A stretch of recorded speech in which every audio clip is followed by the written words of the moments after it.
ಇವರು ಕೊಟೇಶನ್ಗಳ ಮುಖಾಂತರ ಅದು ಅಕ್ರಮ ಸಂಸ್ಥೆಗಳ ಮುಖಾಂತರ ಇವತ್ತು ಈ ರೀತಿ ಕಟ್ಟುಬಿಲ್ಗಳು ಮತ್ತು ಕೊಟೇಶನ್ ಹಾಕಿರೋದ್ರ ಮುಖಾಂತರ ಕೋಟ್ಯಾಂತರ ರೂಪಾಯಿ ಲೂಟಿ ಮಾಡಿದ್ದಾರೆ 2025 ಮತ್ತು 2026ನೇ ಸಾಲಿನಲ್ಲಿ. ಇವು ಶಾಂಪಲ್ ಬಿಲ್ಗಳೇನು ಚಿಂತಾಮಣಿ ತಾಲೂಕು ಮಾತ್ರ, ನೀವೆಲ್ಲ ತಾಲೂಕುಗಳದ್ದು 62B ಪ್ರಕಾರ ತನಿಖೆಗೆ ಒಳಪಡಿಸಿದ್ದೆ. ಆದರೆ ಇವ್ರಿಗೆ ಯಾರಿಗೂ ಪೆನ್ಷನ್ ಶೆಟ್ಲ್ ಆಗೋದಿಲ್ಲ ಅಂತ ಅಕ್ರಮಗಳು ನಡೆಸಿದ್ದಾರೆ.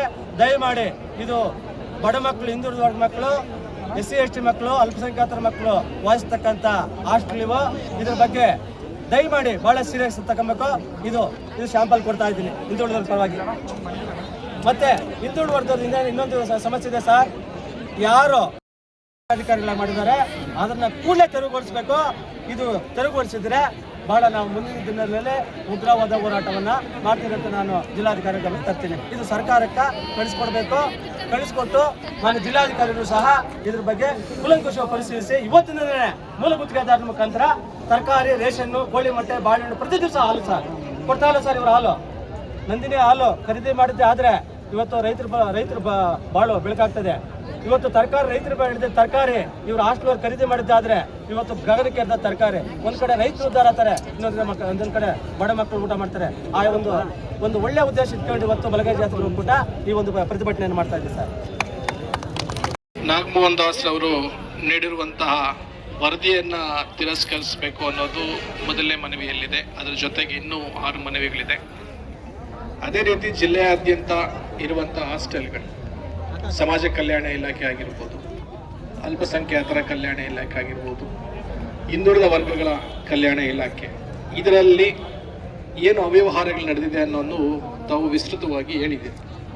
ಅದನ್ನು ಸಹ ಮಾನ್ಯ ಮುಖ್ಯಮಂತ್ರಿಗಳಿಗೆ ಜಿಲ್ಲಾಧಿಕಾರಿಗಳ ಮುಖಾಂತರ ತಲುಪಿಸಬೇಕು ಅಂತ ತಾವು ಮನವಿ ಮಾಡ್ತಾ ಇದ್ದೀರಾ.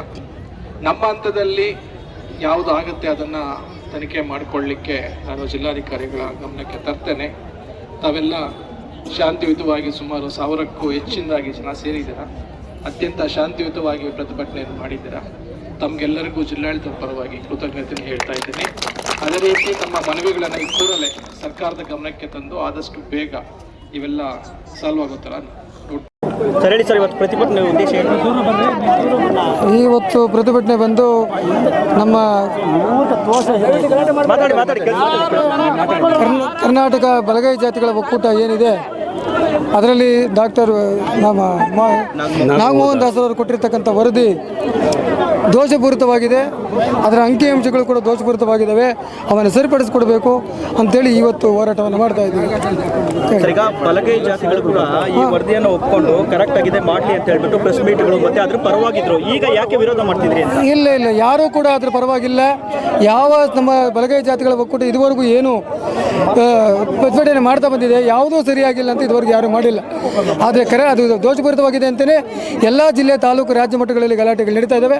ಅದನ್ನು ಪರಿಶೀಲನೆ ಮಾಡಿ ಮತ್ತೊಂದು ಸಲ ಅವರು ಅದನ್ನು ಅಂಕಿಅಂಶಗಳು ಕ್ರೋಢೀಕರಿಸಿ ಪರಿಶೀಲನೆ ಮಾಡಿದ್ರೆ ನ್ಯಾಯಸಮ್ಮತವಾಗಿರ್ತಕ್ಕಂಥದ್ದು ಅಂತ ಹೇಳಿಕೆ ಏನು ದೋಷ ಆಗಿದೆ? ಈಗಾಗಲೇ ಈಗ ಏನು 5.5 ಲಕ್ಷ ಜನ ಈಗ ಸಬ್ ಜಾತಿಗಳನ್ನು ಏನು ಮಾಡಿದೆ, ಬಲಗೈ ಜಾತಿಗಳಲ್ಲಿ ಗುಂಪುಗಳಿರ್ತಕ್ಕಂಥದ್ದನ್ನು ಸಪ್ರೇಟ್ ಮಾಡಿಬಿಟ್ಟಿದೆ.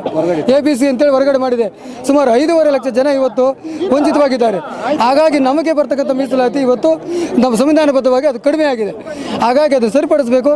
ಇಬ್ಬರಿಗೂ ಕೂಡ ಎಡಗೈ ಮತ್ತು ಬಲಗೈ ಜಾತಿಗಳಿಗೆ ಇಬ್ಬರಿಗೂ ಕೂಡ ಸರಿಸಮಾನವಾಗಿರ್ತಕ್ಕಂಥ ಒಂದು ಹಕ್ಕನ್ನು ಕೊಡಬೇಕು ಅಂತೇಳಿ ನಾವು ಒತ್ತಾಯಿಸ್ತಾ ಇದ್ದೀವಿ. ಎಲ್ಲಿಂದ ಬಂದ್ರೆ ಸರ್ ಜಾಥಾ? ಎಲ್ಲಿಂದ ಎಲ್ಲಿವರೆಗೂ ಬಂದಿದೆ? ನಾವು ಅಂಬೇಡ್ಕರ್ ಭವನದಿಂದ DC ಆಫೀಸ್ವರೆಗೂ ಜಾಥಾ ಬಂದಿದ್ದೀವಿ, ಕಾಲ್ನಡಿಗೆಯಲ್ಲಿ ಬಂದಿದ್ದೀವಿ. ಒಂದು ವೇಳೆ ನಿಮ್ಮ ಬೇಡಿಕೆ ಈಡೇರದ ಪಕ್ಷದಲ್ಲಿ ನಿಮ್ಮ ಮುಂದಿನ ಹೋರಾಟ ಯಾವ ರೀತಿ? ನಮ್ಮ ಮುಂದಿನ ಹೋರಾಟ, ನಾವು ಈಗೇನಾಗಿದೆ ಅನ್ಯಾಯ ಆಗ್ತಾ ಇದೆ ಅಂತ ಹೇಳಿದ್ರೆ ನಾವು ನ್ಯಾಯಬದ್ಧವಾಗಿರ್ತಕ್ಕಂಥ ಒಂದು ಹೋರಾಟವನ್ನು ಮಾಡಲಿಕ್ಕೆ ಕಾನೂನಿದೆ. ನಮಗೆ ಕಾನೂನು ಪ್ರಕಾರ ಕೋರ್ಟ್ ಮೆಟ್ಲನ್ನು ಹತ್ತೀವಿ. ನಾವು ನ್ಯಾಯಾಲಯದ ಮೆಟ್ಲನ್ನು ಹತ್ತಿ ಅದನ್ನು ತೀರ್ಮಾನವನ್ನು ಕೇಳಲಿಕ್ಕೆ ಇಷ್ಟಪಡ್ತೀವಿ. ಒಂದು ವೇಳೆ ಸರ್ಕಾರ ಅದು ಗಮನ ಕೊಡ್ತೀರಿ ನ್ಯಾಯಾಲಯ ಇದೆ ಅಂತ ಹೇಳಕ್ಕೆ ಇಷ್ಟಪಡ್ತೀವಿ ನಾವು. ಸರ್, ಕೆಲವೊಂದು ಉಪಜಾತಿಗಳಲ್ಲಿ ಗೊಂದಲ ಇದೆ. ಈಗ ಆದಿ ಕರ್ನಾಟಕ ಬಲಗೈಗೆ ಸೇರಬೇಕು, ಆದಿ ದ್ರಾವಿಡ ಬಲಗೈಗೆ ಸೇರಬೇಕು ಅಂತ ಹೇಳ್ತೀರಿ. ಹೌದು, ಅದು ಎಡಗೈ ಸಮುದಾಯಗಳಿಗೆ ಸೇರಲ್ಪಟ್ಟಿವೆ ಕೆಲವೊಂದು ಕಡೆ. ಏನು ಹೇಳ್ತೀರಿ? ಅದನ್ನೇ ಹೇಳ್ತಾ ಇರೋದು. ಈಗಾಗಲೇ ಕೆಲವೊಂದು ಜಾತಿಗಳು ಏನಾಗಿದ್ದಾವೆ, ಜಿಲ್ಲಾವಾರು ಮತ್ತು ತಾಲೂಕು ವಾರುಗಳಿರ್ತಕ್ಕಂಥವನ್ನ ನಾವು ಏನು ಅದನ್ನು ಬಲಗೈ ಜಾತಿ ಮತ್ತು ಇದಕ್ಕಿರ್ತಕ್ಕಂಥವನ್ನ ಆದಿ ಕರ್ನಾಟಕ, ಆದಿ ದ್ರಾವಿಡ ಅಂತೇಳಿ ಮಾಡಿದ್ದಾರೆ. ಹಾಗಾಗಿ ನಾವು ಹೇಳ್ತಕ್ಕಂಥದ್ದು ಏನಂದ್ರೆ, ಈಗ ಕೂಲಂಕುಷವಾಗಿ ಅವುಗಳನ್ನು ಇದು ಇಂಥ ಜಾತಿನೇ ಅಂತೇಳಿ ಕ್ರೋಢೀಕರಣ ಮಾಡ್ತಕ್ಕಂಥ ಒಂದು ಜನಗಣತಿ ವ್ಯವಸ್ಥೆ ಆಗಬೇಕು. ಅದಾಗದೇ ಅವೈಜ್ಞಾನಿಕವಾಗಿ ಅದನ್ನು ಜನಗಣತಿ ಮಾಡಿ ಯಾವುದಂದ್ರೆ ಅದಕ್ಕೆ ಸೇರಿಸಿಬಿಟ್ಟಿರೋದಕ್ಕೋಸ್ಕರ ಇವತ್ತು ಎಡಗೈ ಜಾತಿ ಏನಾಗಿದೆ ಅದು ಒಂದು ಮೇಲ್ಮಟ್ಟಕ್ಕೆ ನಿಂತಿರ್ತಕ್ಕಂಥ ಅಂಕಿಅಂಶ ಆಗಿದೆ. ಆದರೆ ನಮ್ಮದು ಕೂಡ ಅದರ ಸರಿಸಮಾನವಾಗಿರೋದು ಅಂತ ಜಾತಿ ಆಗಿರೋದ್ರಿಂದ ಅದನ್ನು ಯಾರೂ ಕೂಡ ಅದು ಪರಿಗಣನೆಗೆ ತಗೊಂತ ಇಲ್ಲ. ಹಾಗಾಗಿ ಅದು ಅವೈಜ್ಞಾನಿಕವಾಗಿದೆ ಅಂತಕ್ಕಂಥ ವಿಚಾರವನ್ನು ನಾವು ಹೇಳಕ್ಕೆ ಇಷ್ಟಪಡ್ತೀವಿ.